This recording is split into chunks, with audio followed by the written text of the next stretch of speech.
Everyone, it's Marco Brown. So my wife Demaree reminded me tonight that 9 years ago today, I surprised her in Novafeltria in Italy when she was over there singing. So my wife sings, she sings opera. She was over there singing in a program.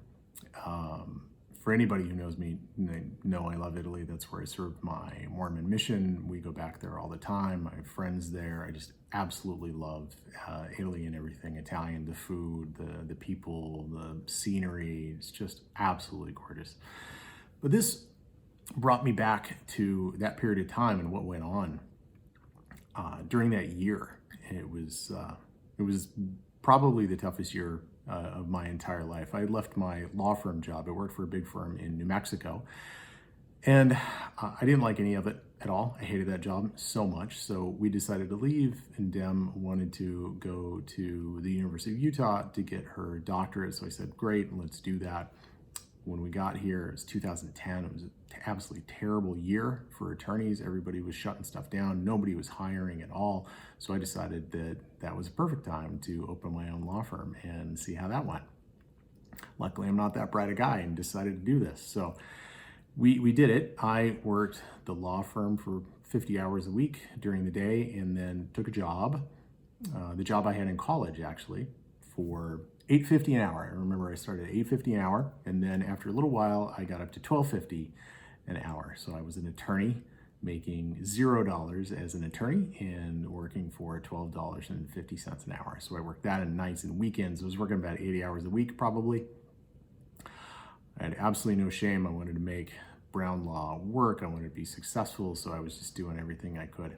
But for 7 months, nobody paid. I'd get paid $300 or $600 here or there or something like that, but really nobody paid. And I had about $7,000 in bills that I owed to other attorneys for office space, those sorts of things. And I actually left that office that I owed them $7,000, and I just started doing stuff out of my condo, the condo that we were living in. So it was just me alone trying to grind and get paid, and it was just not working. So nobody paid for 7 months. Then in month 7, and in month 6, I had just kind of given up. I was super depressed. I wasn't working with anybody. Again, I was just alone doing these things. I got super depressed, and I just started looking for law firm jobs, even though I didn't want a law firm job. I absolutely did not want to work for somebody else. I hated that system, and I didn't want to do it, but I started looking because I didn't have any other options. So the funny thing is I couldn't even get hired for a law firm job, right? There just weren't that many out there, and I wasn't terribly well qualified for the ones that I was going for, and I didn't really want them anyway, so I think people could kind of tell that. So I didn't get any of those jobs, which even made me more depressed. So it was a bad spiral. Then in month 7, everybody paid. So I was just so down, and then everyone paid. It was, I think, $16,000 or $17,000 in 1 month. And I owed about $6,000 to the attorneys where I had office shared, so I promptly paid them off. And by this time, Dem was gone.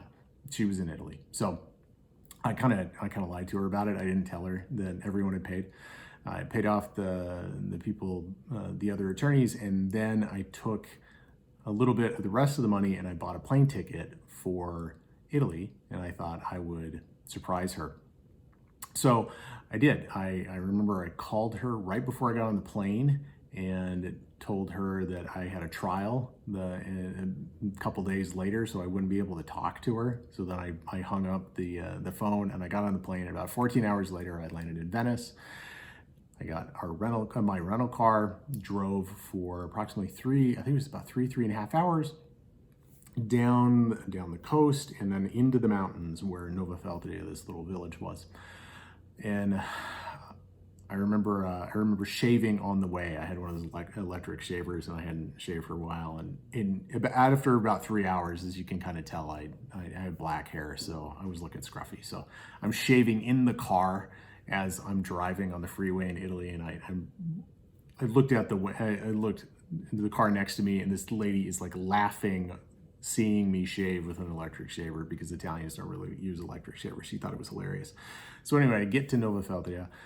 I park the car. Never been to the city before in my life. Park the car, get out, and I have no idea where Dem is at all. So I just start walking around asking people where the Teatro Municipale is. And after about 10 minutes, I found her, just kind of walked in. She saw me, I saw her. There was a lot of excitement, there were some tears, and the emotions that kind of flooded out of me at that point. I remember that we were hugging, and then people around her were like crying in case they realized what was happening. It was just a great scene. It was a great scene. And then he stayed over there for probably the next 2 weeks maybe with her as she kind of finished things up. I hung out with her, traveled around as she was performing, kind of hung out with friends. We have a lot of friends in that in La Musica Lirica, in that program. So it was just a great time over there.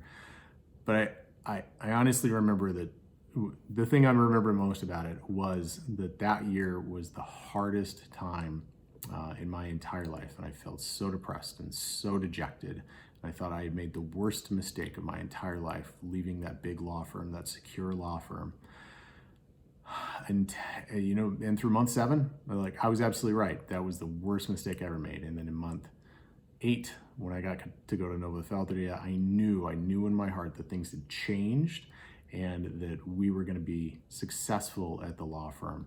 And that really was the month that I realized that I made the smartest decision of my entire life to start the law firm. And since then, it's only gone up. We've helped thousands of people. We've done seriously good work for people and tried very hard to help them. But boy, through month 7, such a bad decision. And then in month 8. So it's just something to think about in your own lives too, that you have a dream, you want to go get it, and you just feel like you're kicking against the pricks and nothing is working. Just keep at it, and eventually it will work. Eventually you will get to month 8 and people will pay, and you will be able to help people and live your dream. So thanks everybody for listening to this. I really appreciate it. Hope you have a good night. Bye.